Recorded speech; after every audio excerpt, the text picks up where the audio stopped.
There is something fundamentally wrong in our foreign and security policy.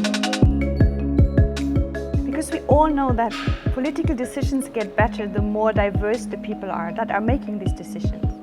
And that is especially true in deeply divided societies, in societies after war, where people that have experienced violence and so much hate have to come together again. But if I look at the negotiation tables where decisions are being made for these states, what I see there is mostly, sometimes even only men, the men that were committing the violence. And there they are sitting and making the decisions for peace. And what I don't see at these negotiation tables is women.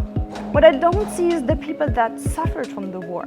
What I don't see are all these people that have to live in these countries afterwards. And we really need to break that pattern, because that pattern just leads to another and another and another round of violence.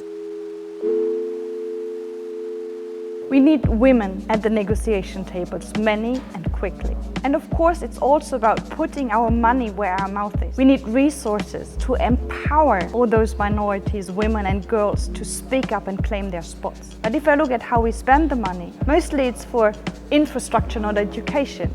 It's for tanks, not health services. And that drives me crazy. And that's why, in addition to thinking of who should sit at the negotiation table, we also need to rethink how we spend our money. Well, and the same is true if we speak about rights. There are still countries where women cannot own land, and she loses every right to take care of her land when her husband dies. And with these laws in place, we can spend as much money as we want to. We are not going to change the core of the discrimination. And that's why we also need to look at laws and practices and make sure that we get rid of them all over the world. So we really need to speed things up. And to get there, I think it's really important that we find time to listen to those who have been fighting for this cause for many, many years.